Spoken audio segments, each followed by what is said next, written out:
We want to be free. We want to do what we want to do. We want to have a good time. And that's what we're going to do.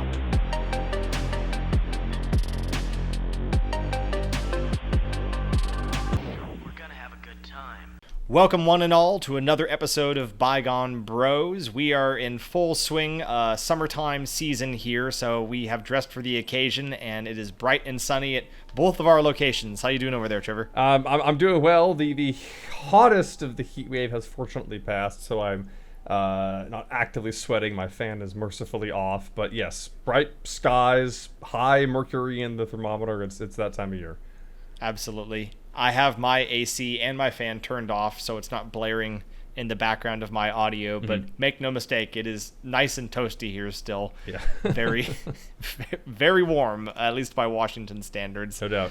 But we figured in the spirit of it being sort of the height of summer that we would do a summer-focused episode today. We're doing a topic on summer games and activities.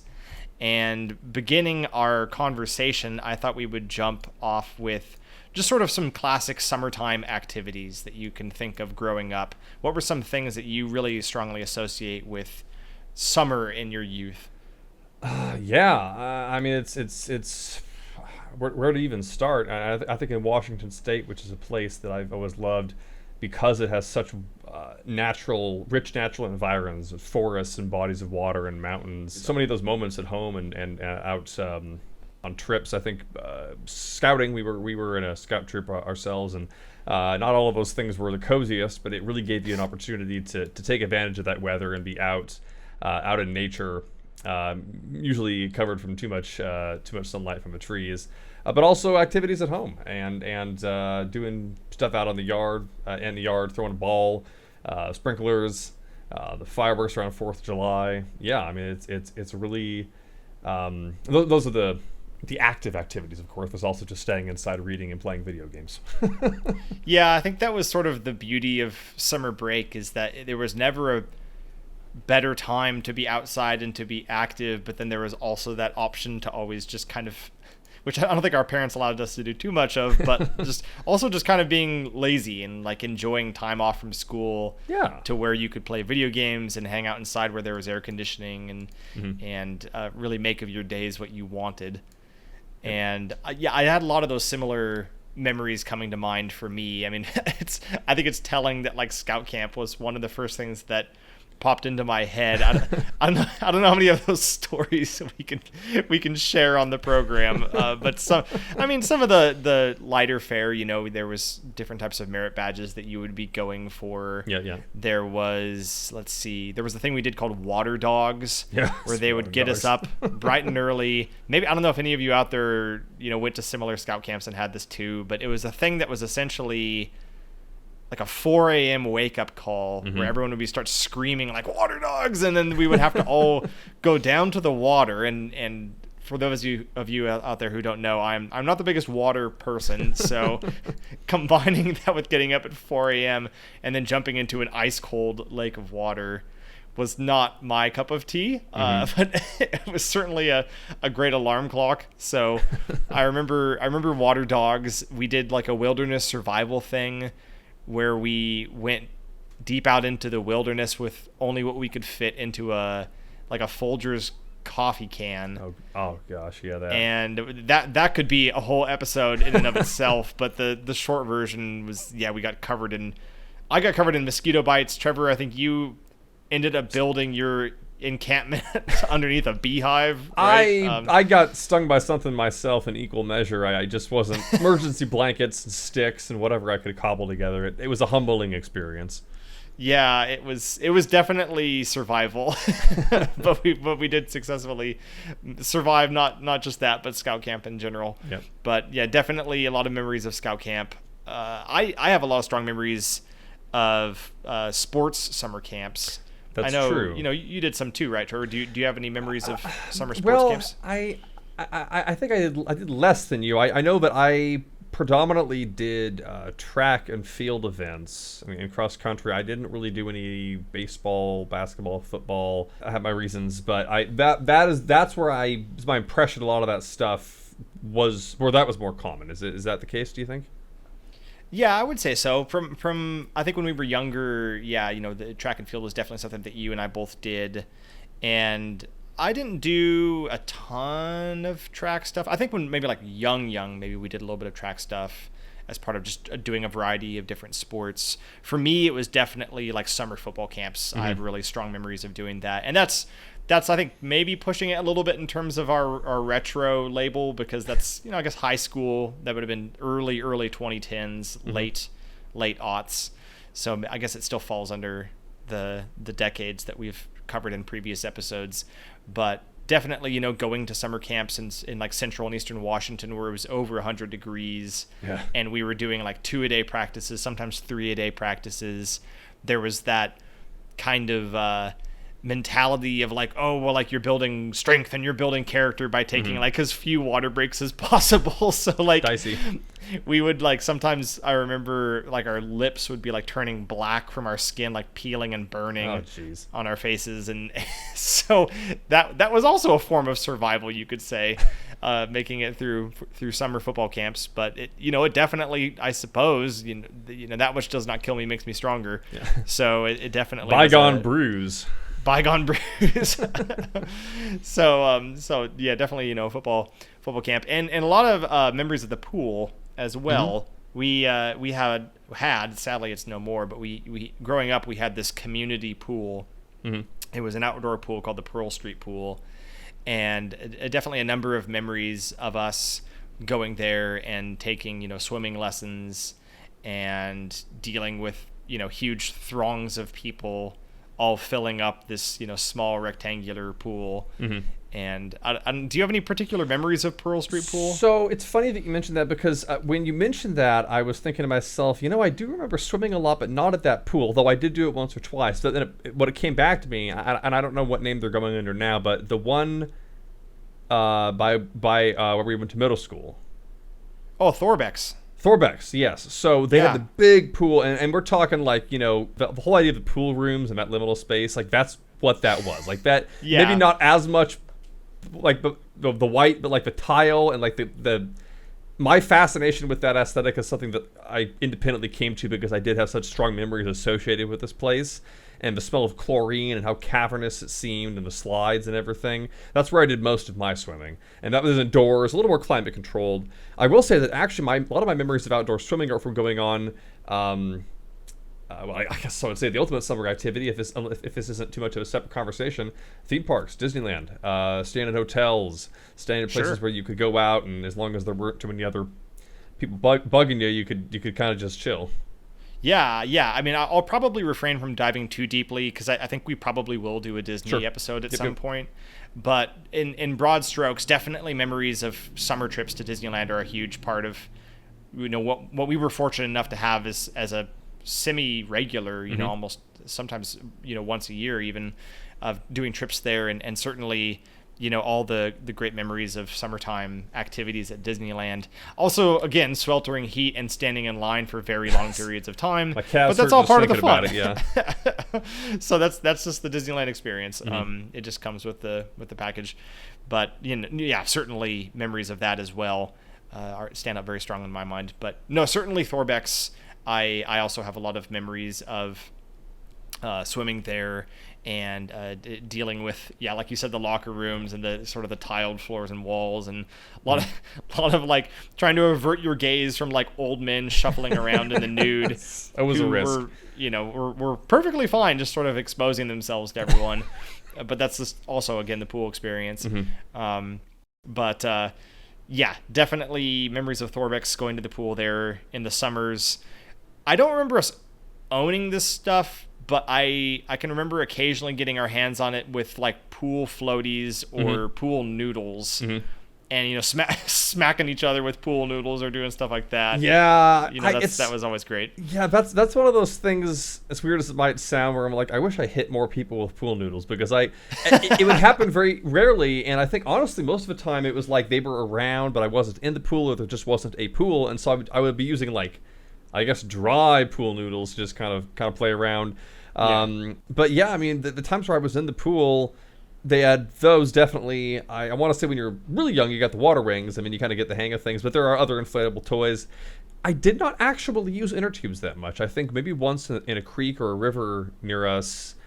I don't have a lot of like inner tube memories, I guess I would say. You know, that's something that you see people do in movies when they're having a great time, is they're just in the pool in an inner tube or on one of those floating couches. I would like get on them for a little bit and just kind of feel uncomfortable with how much it was moving around, and I'd just get bored or want to like actually swim and, I don't know, do the thing where you go to the wall and pretend to be Spider-Man. Yeah, got to do that. Yeah, definitely. Yeah, I remember us doing, which was also in summertime, but I remember us using inner tubes more often at the Chehalis River. We would go down by the farm. Our family, our grandparents have a farm, and there's a river there called the Chehalis River. And when we were kids, it was really fun to go down there with like the inner tube, because when the summertime heat would kind of lower the water level, you could pretty much just kind of walk around the majority of the river, but it was like just deep enough to where you could still float on top of it. Yeah. And we would go down there where it was, nice kind of forested, covered area, and we'd go down there and play with the inner tubes and stuff down there to also kind of cool off. That's since changed because there was a major flood back in 2007, and that completely reshaped the Chehalis River, and now it's totally different, and you can't really do that as well in that spot. But I do still fondly remember us going down there occasionally and spending time by the water. So that's definitely a strong summertime memory. Definitely a lot of it, even though I'm not the biggest fan of water, like, there's no getting around the fact that when it's really hot out, it does feel very refreshing to cool off in a nice body of water. Another one that I have great memories of is the slip and slide. I don't know if kids are still using slip and slides today, but do you have any memories of the slip and slide? Trevor? Well, I don't. I think it was okay. I'll qualify that. So I don't. I think we never personally, like our family, I don't think owned one. I think there might have been a friend's place or two where we had them. It was something I would always see people use, or again see like in movies or something. But for whatever reason, we didn't. If I had to guess, I'd say it's maybe because of the land outside our house was uneven, and it would have been difficult to put somewhere flat where there wouldn't be the risk of I don't know. I mean, maybe it was just they didn't. Our folks didn't. Whatever. I'm not traumatized by not having a slip and slide as a kid, but I'll tell you why we didn't have a slip and slide. It's because a slip and slide is a waste of money. Yeah. There's a much easier way to have a slip and slide, and the answer is, you just get one of those big blue hillbilly tarps. Yes. And you throw it out on your front lawn, and you get your hose, and you spray the entire thing with water, so it's got that nice, layer of water to it. And then you just get a bunch of dish soap. You just squirt dish soap all over it, and it makes the surface incredibly slick. And then you just did your own DIY slip and slide. And that's exactly what we did growing up. I must have suppressed that memory. I'm surprised you forgot about this. It's good that I'm bringing this back. Trash slip and slide. Yes, we created our own slip and slides, and that's the exact formula we would use. And we did have some slopes at our house. They were admittedly a little bit steep, so there were a few times I remember that we tried doing it down one of those hills, and the angle was so sharp at the bottom that we would kind of just shoot down the hill and then go heels first into the grass and it jam ourselves. So we ended up laying it more kind of flat on the relatively flat portion of our lawn. And I remember us doing different tricks, trying to do a little kick slide thing like Mario and Super Mario 64, or going belly first and trying to really build up speed and rocket across the makeshift slip and slide we'd created. But I also have a lot of memories of getting really, really itchy doing it, because not only were you covering yourself in dish soap, which is not the best for your skin, but we would build up so much momentum that we would rocket off of the slip and slide and into the grass. Rug burn, yeah. So you'd get this rug burn and you'd be covered in grass. Oh, yeah. Especially if it was freshly mowed. Yeah. So I have these memories of having fun for a couple of minutes and then just feeling itchy and gross, and then you would go over to the hose, coming out the side of the house, and you'd have to try to hose off all of the soap and the grass that was covering you, and it was just a total mess. Yeah, I'm starting to get glimmers of the memory there. I will say also just sprinklers, the ones that back and forth, and super soakers. Oh my gosh, I totally forgot about super soakers. Yeah. I really hope. I'm sure kids, they have to be using Super Soakers still, right? Like, that is such a childhood staple. Yeah, I mean, the Super I think Soaker. them and Nerf guns are one of those things where every once in a while I look back and, with the way things are in America, these things have, I mean, they are just strapped to here and back, like all these side things and all these insane accoutrements and stuff. But yeah, no, I think that water pistols in some form are never going to go away. Everyone likes being able to basically just shoot each other in the backyard. Yeah, I mean, it's, America is all about that Second Amendment right to bear arms. So you start your kids nice and young with water-based weapons, and then they can, work their way up. I'm not going to open fire. I'm going to open water. Open water. That's right. Oh, gosh. Yeah, I remember the two super soakers we had. We had, like, a one that was a really, like, big barrel. It held a ton of water, and it was, like, the classic, like, pump action mechanism where you'd pump it a bunch to build up the pressure, and then you would squeeze, and it would release a pretty strong jet of water, if I recall correctly. And then we had another one that had, like, almost like a rotating head. Yes. With, like, a bunch of nozzles. Yes. And I'm trying to remember what that was for, if it was controlling different types of diameters or I think what it was like a hose. I think it adjusted in some small way the shape or the structure of this kind of a spray, what it came out like, if it was a triangle or... Yeah, I don't recall the specific... It was kind of like grayish and purple. I don't even know. It might not have actually been a Super Soaker. It might have been a knockoff brand, because there were a couple of them. Okay. But I do recall the one that you're mentioning. Yeah. Oh, man. Yeah, we had so many great memories. And quite honestly... the Super Soakers were great, but sometimes too, you just get somebody unawares with a good old fashioned hose.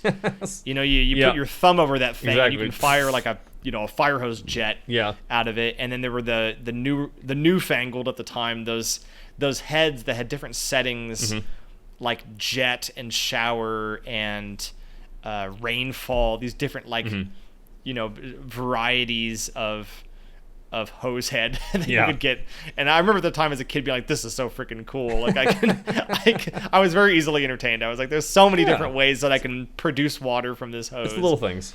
The misting one was by far the best for summertime, because you could just point at yourself into that nice fine mist. Yeah, well, I mean, that's the same principle as I think some of those like cooling stations or things they have at Disneyland, but also we're seeing them more in some cities as temperatures don't show any sign of going down. I think it can kind of come down and like spray people a bit. I don't remember, did either of us ever own, because speaking of like Disneyland stuff, those sort of lanyard fan spray bottles where you'd fill it with water and the fan would blow on you, but then it would also spray I can picture water. What you're describing. I don't think that I ever did. I remember that when I first saw one, I thought, oh, that's a really good idea. Like it was something that I think I wanted, and then for one reason or another, I never got one. It might have been something where someone else in our group got one. Yeah. Yeah, no, I mean, those are handy. Definitely getting to be the time of year where little portable fans. I don't know what technology. I mean, I'm sure they have a thing that you can just plug into your phone, but I don't know. Usually the trick is they're very cheap, so you can pick them up at souvenir stores and stuff. So making it independently. Now that I think about it, if I was to want to get one of those, the technology probably hasn't evolved much in the last 20 years. I know you. Well, I should say rather, I don't know if there are ones that are a combination fan with water that would plug into your phone. Just because I feel like having a water producing the water device, no, I was thinking strictly in terms of a fan, but yeah, no, unless it's like a tiny cooling PC cooling tower for a phone and like. Yeah, well, no, because I think I have seen fans that plug into your phone's charging port and it's powered by your phone, and it's just like a little fan. What accessory. about, I wouldn't buy this, but I might sell it. What about a vape that's also a fan? Oh, gosh. So you can really just circulate that vape cloud all around you. You're taking it in and then it's blowing air out. Well, I guess they're already kind of... No, people who are vaping, they're already a fan because they're just exhaling on everybody. So. I think you just described the human lungs, which yeah, those are a device of sorts. Yes. Moving air. So, yeah, I don't know about that one.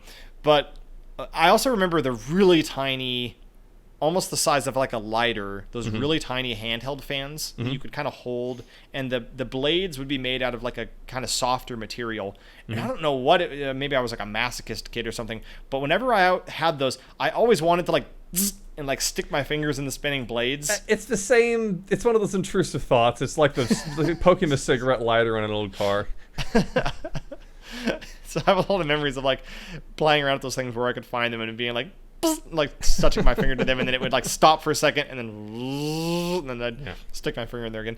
So yeah, little handheld fans were a thing growing up, certainly. What else? I mean, you've got your classic water balloons for water balloon fights. Water balloons, yeah. You can't go wrong with water balloons. I've seen these newer versions of them where it almost is like a tree that hangs down, and there's all of these like little lines or tubes or something that all terminate in water balloons. And I think the idea is that you put the water in the top and it goes down through all of those and fills all of those water balloons at once. Okay. That was not a thing growing up. We had to get the water hose. If you remember, there was the water hose.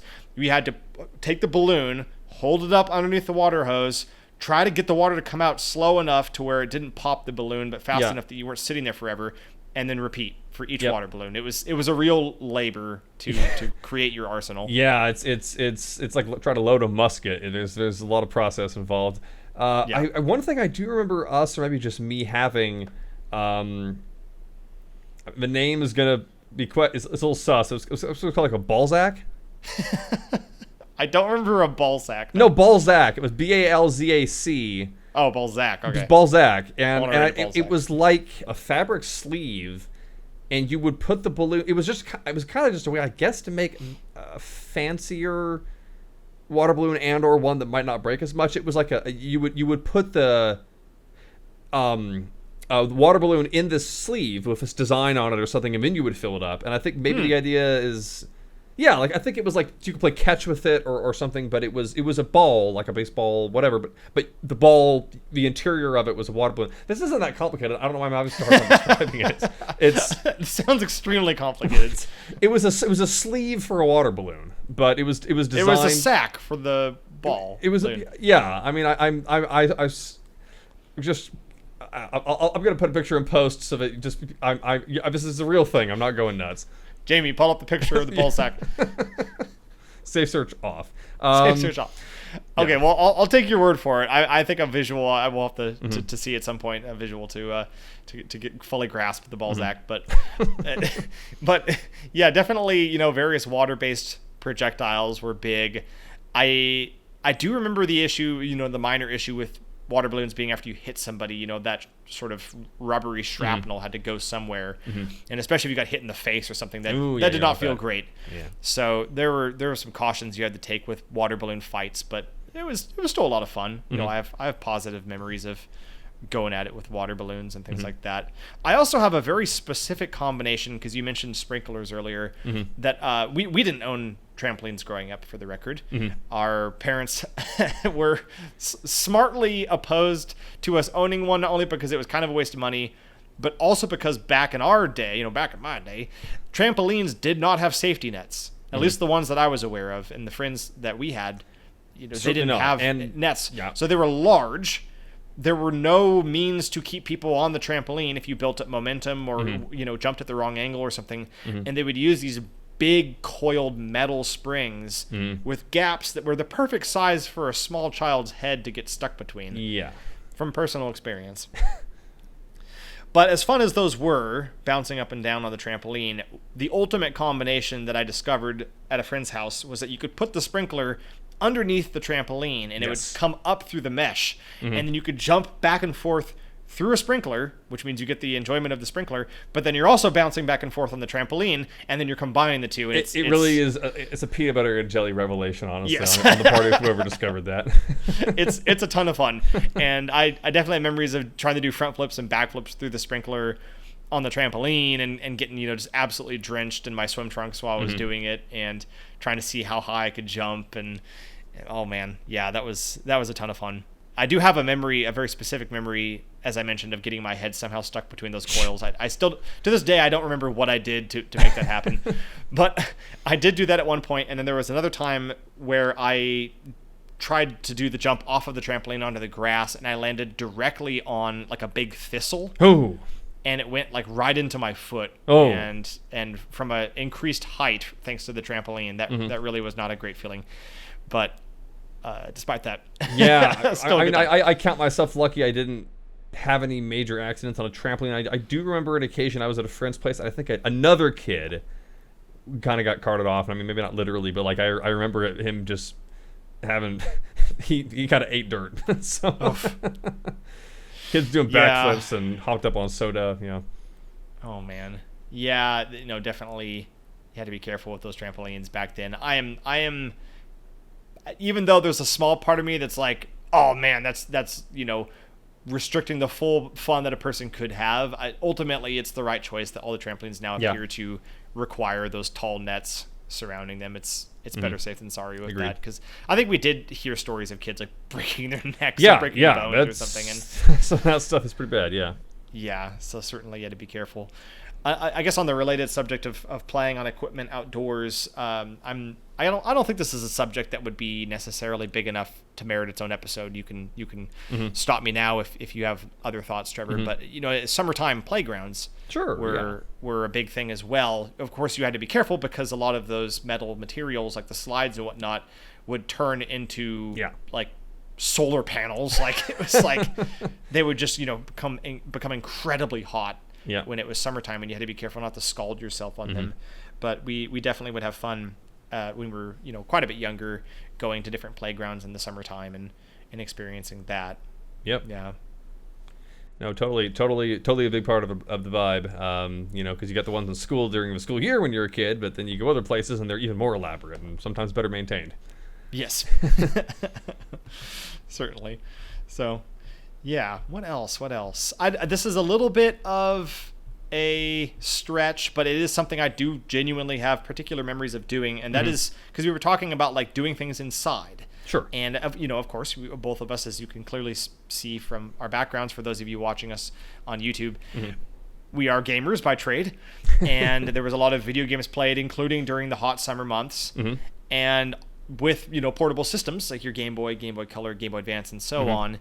There were a lot of times where we would be traveling somewhere by car, going to a place that was, maybe a family picnic or something, family reunion at a park, and we would, be bringing our systems along. And I have definitely memories of trying to balance sort of the brightness of the sun with trying to play video games outdoors. Yeah. And and that sort of unique combination that a portable system allows you to experience. No doubt. Yeah. Yeah. I have kind of a memory, a little bit of overlap with a different kind of activity when we had done taekwondo, martial arts. They had a couple camps for those, and I went to at least one of those, and I want to say 1999 or 2000, maybe 2001, somewhere around the turn of the millennium. And I distinctly remember, among other things, bringing a Game Boy or Game Boy Pocket with me, and I had Link's Awakening, which even at the time, it probably wasn't that long in the past, but it felt like eons ago at the time. I had originally tried playing the game and got stuck because I couldn't figure out what to do with that raccoon that blocks the entrance to the forest. If you know, you know. And I brought it back with me, and I just figured it out. And I don't remember exactly what I did because I don't think I had a guide. This was, obviously pre-meaningful internet, but something clicked, and I got a second wind, and the pace picked up from there. So in addition to doing martial arts in the Shasta Mountains or wherever it was in Washington, I also was making a lot of progress on a Zelda game. Yeah. Oh man. Yeah. Link's Awakening. We definitely put a good amount of time. I think especially you did, but I remember putting a good amount of time also in the Link's Awakening and being frustrated by that dang raccoon. But yeah, definitely, playing games out in the summertime weather. I think that this is definitely something I think that younger generations now take for granted, but we grew up at a time when there wasn't such a thing as a backlit screen. So oftentimes, honestly, it was rather appealing to be outside playing, your Game Boy games or whatever, because it actually would allow you to see the light outdoors would provide the ability to tell what was going on. And obviously as the day went on and it got darker, you'd have to go indoors and try to sit underneath a lamp or something like that. I definitely have memories of us driving home and trying to time my playing of a Game Boy Color game to the lights of the street passing overhead. And having to wait for the lights to go overhead so I could see more of what I was doing. Yeah. But, I don't know. Maybe one could make the argument that was encouraging people to go outside back then with their video game consoles, because it was like, hey, if you want to see what's going on, you got to get to where the light is. Yeah. The Game Boy, original Game Boy, it's black and white or green and black. and there actually was kind of a brightness knob, or it would bring up the darkness, so that didn't work exactly the same, but it was more for contrast. It was contrast, yes. So that almost kind of worked out. But the thing is, when the graphics get just that much more complicated, I mean, we look back at the Game Boy Advance now and it's positively quaint, but the sprites being so detailed and having so much color ironically made it so that it was harder to view, because you couldn't discern those details as clearly. There wasn't that contrast, and the Game Boy Color has some of that issue too. But it's kind of funny in hindsight. The lifespan of the Game Boy Advance in particular, 01 to 04. And halfway through that, if not earlier, the SP comes out. So certainly it was a tough time for a while, but fortunately, in hindsight, there was like maybe a year and a half of the Game Boy Advance coming out, and they were like, yeah, this should have a light on it. Well, and I would be overlooking a crucial detail if I didn't mention that there were technically ways to light up your Game Boy and Game Boy Color and Game Boy Advance screens. They had that beautifully designed little plug-in sort of coiled little light with like a little, almost like a clamshell looking kind of thing at the top. Yep.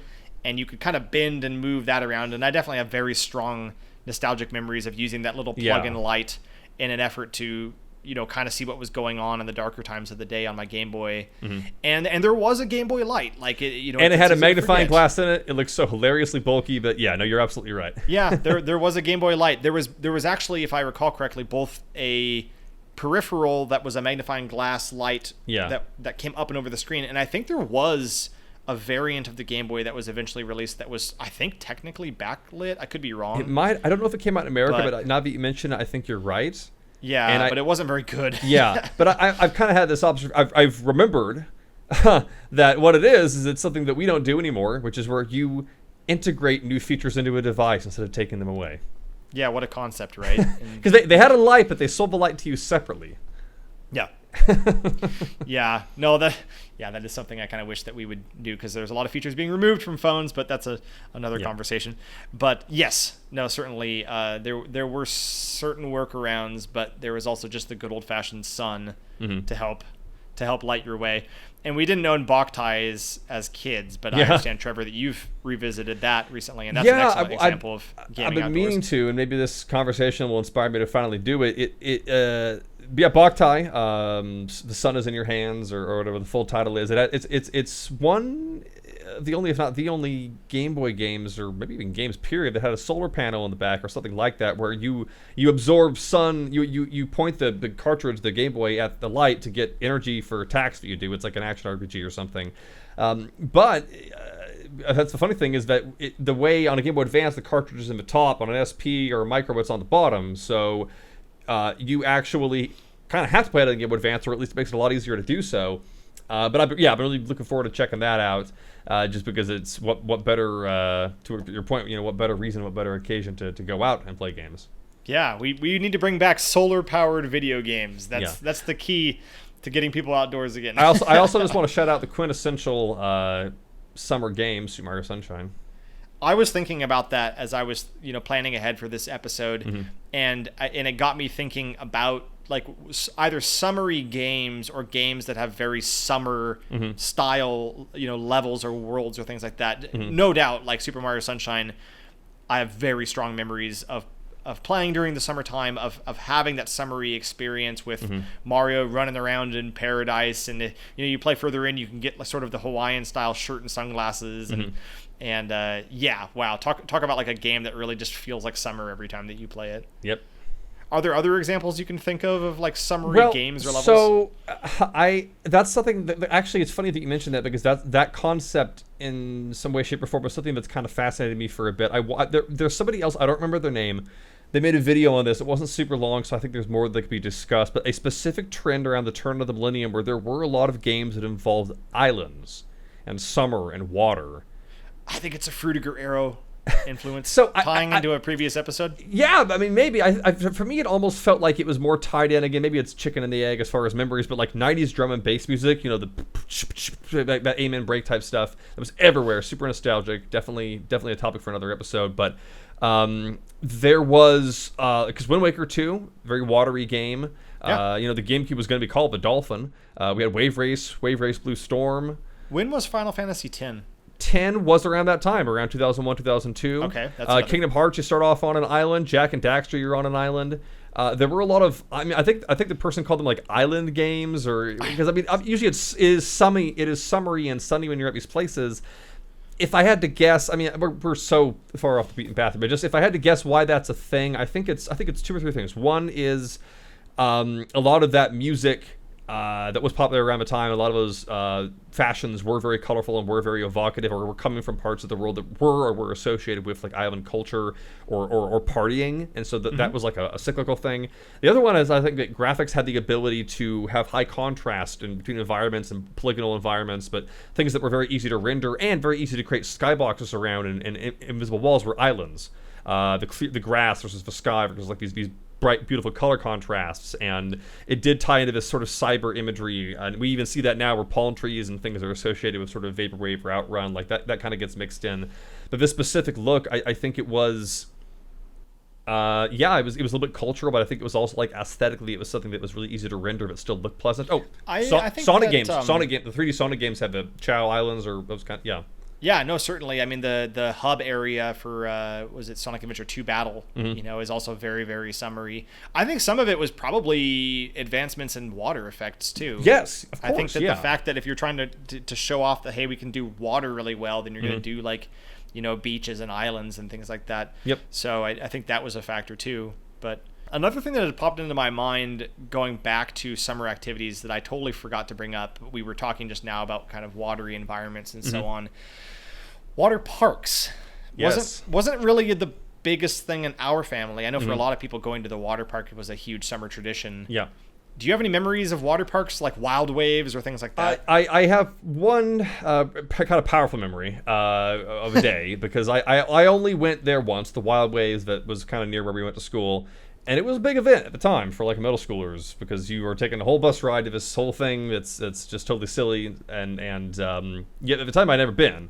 And at the time, I also wore glasses, and I was concerned about having them on. I don't think it was prevented. I think I just was worried about losing them. So I put them in a locker. So I was just wandering around like Mr. Magoo. Like I did eventually find a friend and somebody that I was able to kind of follow a little bit, but I didn't really manage to do a ton just because I couldn't really see where I was going. Like I wasn't legally blind, but it was hard. It was difficult to read any directions or maps, and there was this one slide that you actually had to have 2 people because of the weight concerns about you flying off, I assume, if you were too light, and I didn't happen to have anybody with me at that moment, so I wasn't really able to use it. Yeah, no, it wasn't a bad memory. It was just like, well, all the times I'm not cautious enough, this time I was too cautious and I enfeebled myself in the process. Oh jeez. I did the same thing. Yeah, for those of you out there who don't know, our middle school that we went to in Centralia had this thing where if you like really behaved yourself essentially throughout the school year and you didn't get any like detentions or whatever, you would be able to do this special trip at the end of the school year to Wild Waves, which was a big theme park. I think it still exists, but it was a big theme park, water park north of us. And so Trevor ended up going. He was 2 years ahead of me. And then when it came my time, I ended up going as well. And my experience with going to Wild Waves as somebody who doesn't like water activities, to me it almost felt like a punishment more than a reward because I was like, I don't want to deal with that. And I think at the time there were a lot of stories being told about kids getting like E. coli going to these pools because kids would like pee in the pools and there would be like E. coli outbreaks. So between not liking water and being afraid of getting E. coli, we got there and everybody, switched into their swim trunks and went to go do the water slides and whatnot. And me and a friend of mine were just like, we're not really feeling it. So we just didn't even get into swim trunks and we just like messed around in the arcade they had there and like walked around the water park just kind of looking at stuff. But we ended up not even participating in the water park at all. Okay, fair enough. And still had a fun time. Like we just like, ate food and played arcade games and whatever. But I didn't even technically experience the waves part of Wild Waves because it just wasn't for me. So, and then the other thing that sort of tied into schools, I remember they would sometimes do those summer like readathons. Ah, yes. Where it would be like, how many books can you read, or Mm-hmm. is there a list of books? I don't have as many particular memories of that. I know, Trevor, you were a Mm-hmm. pretty ravenous reader even then. So do you have any particular Yeah, memories of not doing not that? any particular memories. I know that there were school year reading things that I would do as like assignments, and I think in the summer I just kind of read what I wanted to read. Like I would read Goosebumps or Harry Potter or whatever one of the series that I was working on at the time. I mean, I definitely have moments where I would go to the library and get some books, or as I got older, some music or movies or something, and that's an environment which is a really great communal public activity that is also indoors, and if they have AC, then all the better. Absolutely. Yeah, no, it's especially in just a nice kind of, what's the expression? A nice shade tree. You find yourself a nice shade tree, and you Yeah. get a good book, and you sit underneath that. That's a great summer activity too, and certainly worth experiencing. Another thing I'd like to bring up, which I am shocked it took this long for us to get to it, but food. Everyone likes food, and even in the summer when it's very hot and oftentimes you can think of nothing more than just drinking as many fluids as possible, there are still summer treats out there. And yes, for those of you who have been following us, we did have an episode prior to this one where we went over different types of snacks. There will probably be a little overlap between that and this, but I don't think too much. Sure. So let's jump into it. I would I guess begin by saying, what are some, I think I already know the answer to this, but what are some classic summer treats? Well, I mean, colder the better. Ice cream goes without saying. All the variants, gelato, sherbet. You started going with the classic vanilla, but whenever you pop into a Baskin Robbins or one of those places where they got the crazy flavors, that's I like to mix it up every now and then. I tend to be more of a bowl man. The cones are a little messy, although I do like the flavor. Shaved ice is just straight up ice and syrup. It's not a very complicated thing. That's kind of how I like it. It's almost too cold. You get that big. It's like eating a snowball for a little bit. And then Otter Pops. I mean, popsicles more broadly, but my brain just goes to Otter Pops because those are so much. They're just that much more portable to throw into a cooler, and just it's kind of satisfying. It's got that go-gurt thing going on where you can just kind of work the tube up. It's again just at the end of the day, just a little food coloring and cold water goes a long way. Absolutely, yeah. Yeah, all the things you mentioned are classic examples for sure. I would say for ice cream, to kind of go down the list, for ice cream, I actually like cones. I find it very satisfying. I know it's a messier option, but I really like the taste of cones. Sure, yeah. And there's a very particular smell with waffle cones that I really like. If it's like a hot summer day and you're walking past, an ice cream shop of some kind, you can smell that combination of the ice cream and the waffle cones, and that's so good. Like, that is just an incredible combination of pleasant odors wafting out. So I do love ice cream cones, and whether it's a cake cone or a waffle cone, but that's always great. Shaved ice, like you mentioned, I know snow cones is another version. That you can get those ones that come in those little, a cone, like a proper pointed cone of paper.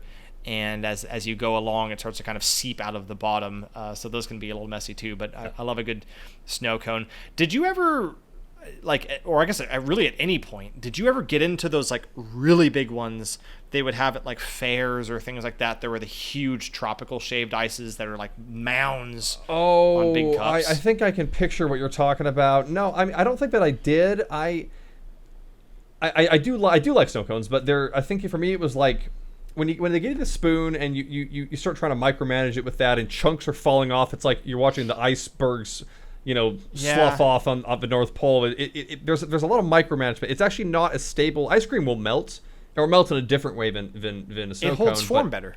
Yeah, but if you have a spoon or a cone, you can work with it. I feel like at a snow cone, you're on your own, and you get that stuff on your face or your shirt, and that's it for the rest of the day.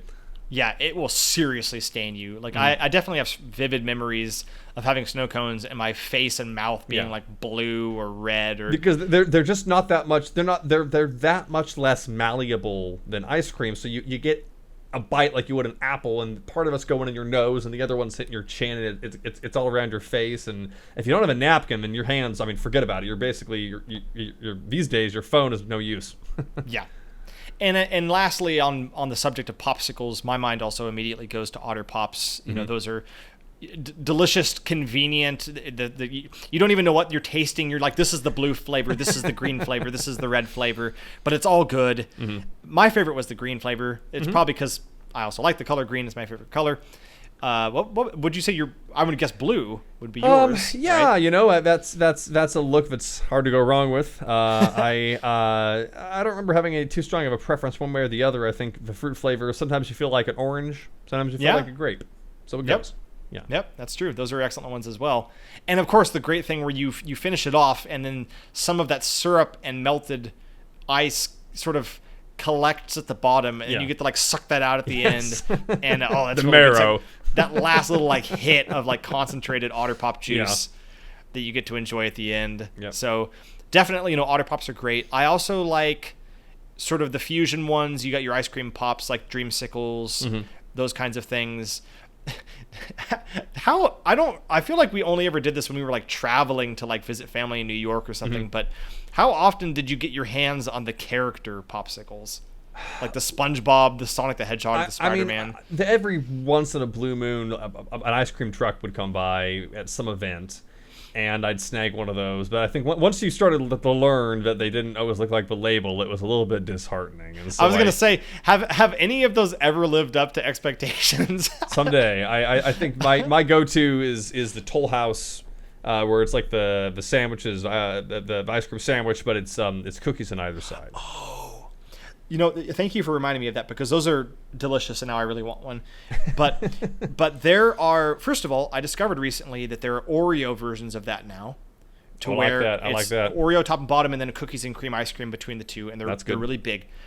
But I heard you can make a sort of a homemade gourmet version of that if you get cast iron, those little cast iron chocolate chip cookies. Yep. And then if you take like a carton of whatever ice cream, you can like slice a plane out of it, remove the outer circumference of paper, and you're left with a slab of ice cream. You put that between the cast iron chocolate chip cookies, and you just made a gourmet homemade version of that. Now I'm really excited to try that at some point. You gotta try that at some yes. point. And I haven't done it yet, but I thank you for reminding me, because I do want to try that at some point. Yes. That sounds really good. But yeah, those are great. Honestly, underappreciated. Growing up, we would have those strawberry shortcake ones at like a gas station or something. And it'd be like the little sprinkles all over it. Yep. Those are really good too.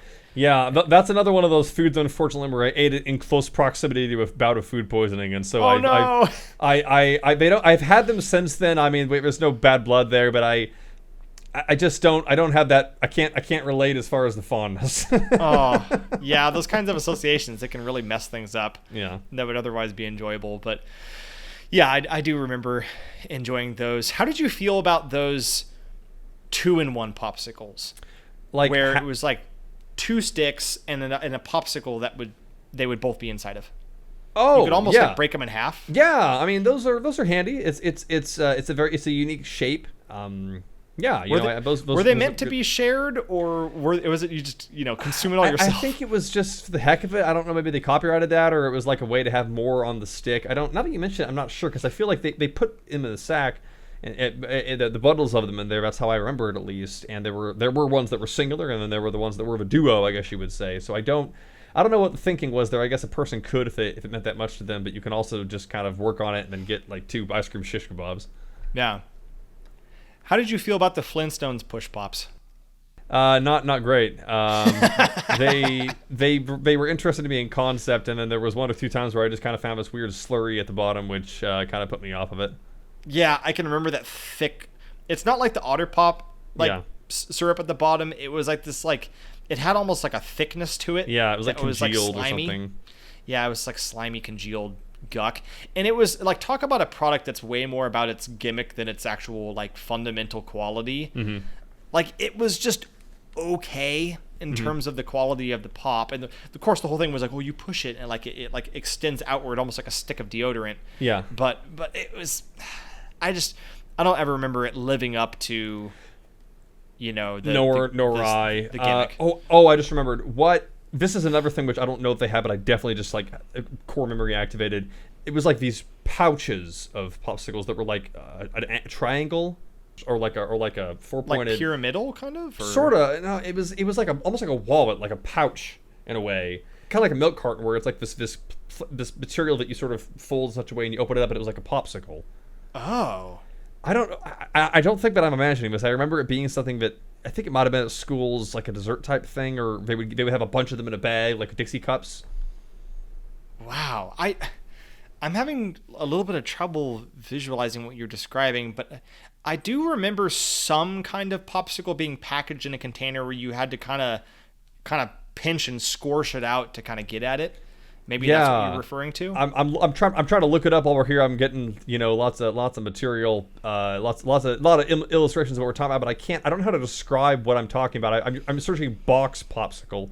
Popsicle. I'm getting boxes of popsicles, but not. I don't. I'm gonna have to think on that. But yeah, no, they're. The popsicle stick. What a staple of childhood, even without a popsicle. All those arts and crafts. Well, that's true too. You get that little popsicle stick at the end, you gnaw on it like a beaver. That's always a great feeling as well. I'm trying to think if there were any other frozen treats. I'm sure we're missing. I mean, you've got your classic like ice cream bars. I do love a good ice cream bar with that chocolate vanilla combination. That's always good. But yeah, certainly so many ways to enjoy frozen treats.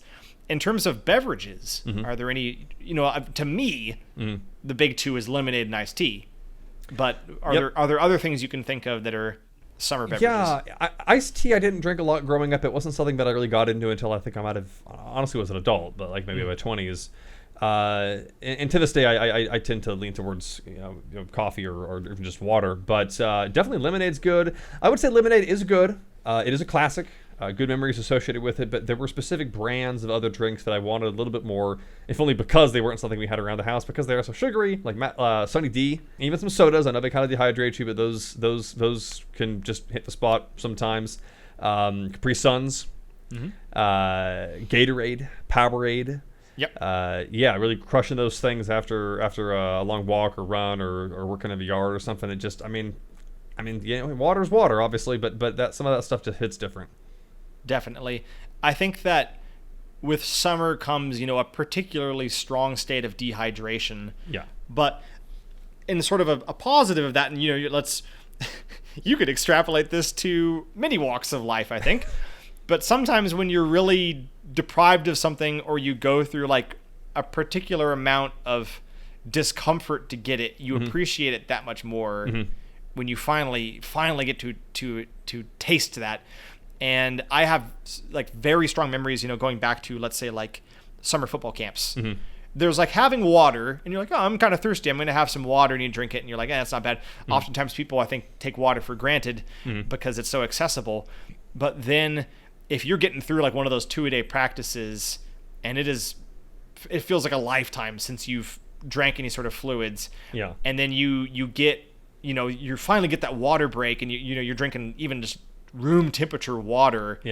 I mean, it really is. I'm sure most people out here have reached this at some point in their life. But for those of you who have led a very cushy life, if you've ever gone a really long time without water and then you finally get to drink it, it is like, it's like in the movies. It's like, oh God, like you're just like splashing it all over your face. You're just like guzzling it down. You're just like, patting it on the back of your neck. It is like, this tastes amazing. And then if you go beyond that and you do like your trip to Safeway or whatever, and you get like a nice like cherry glacier Gatorade that's like ice cold out of the refrigerator, and you pound that, it is an experience. That's the summer really makes you appreciate those things all the more. Yes, totally. But definitely all the drinks that you mentioned are excellent choices. I would say I don't generally crave soda even when it's hot out. Yeah, no, and I don't. I do tend to actively avoid that, and these days alcohol for that matter. If it's really warm out, like you don't want to dehydrate yourself. But I definitely know as a kid, when you don't know any better, you just don't know that. A nice Sprite or Pepsi or something. I mean, even just because the can is cold and you put it on ice. Definitely one of those rare treats. That's true.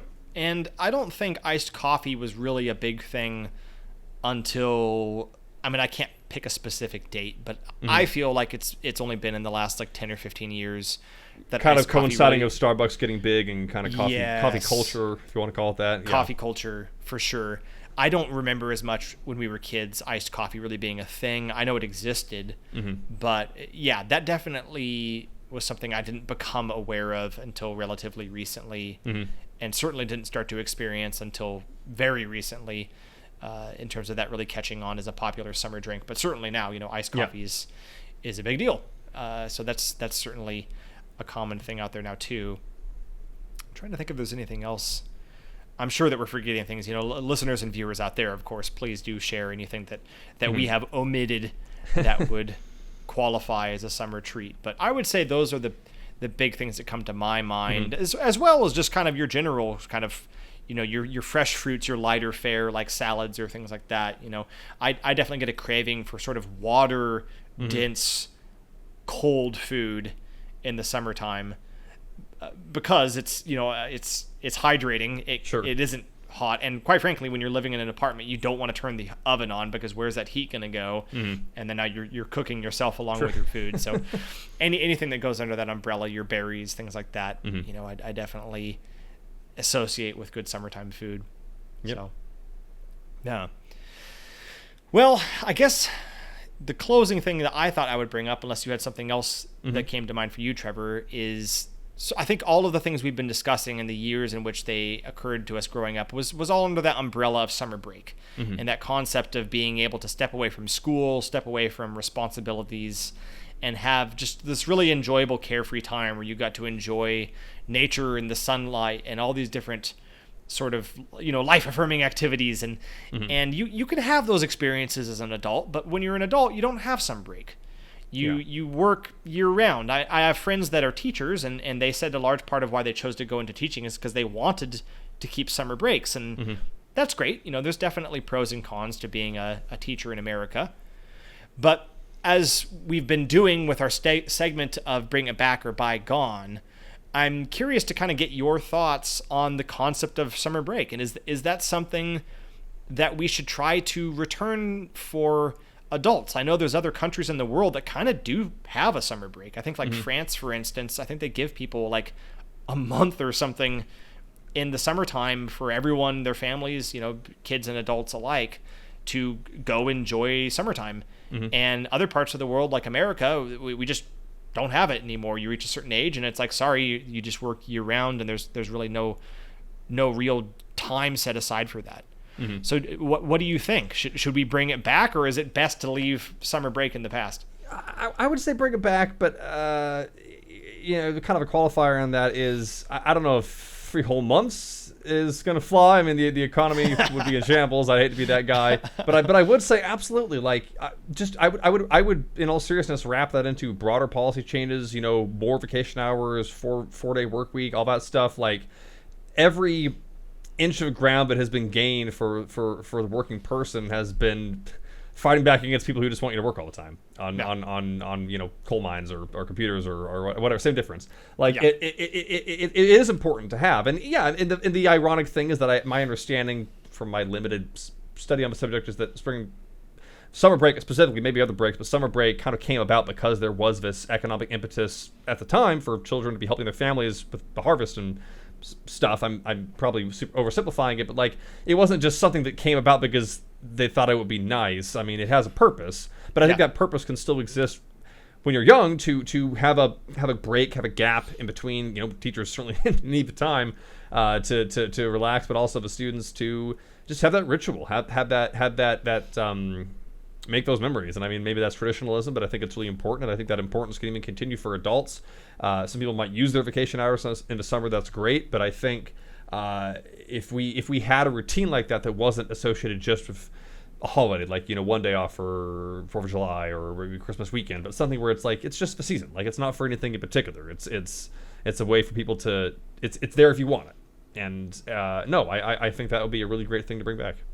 I agree. I think this is an easy one. It's kind of a low ball in terms of, is this a controversial thing to suggest? Because I think anybody who has a job sees the value in taking some time off from it.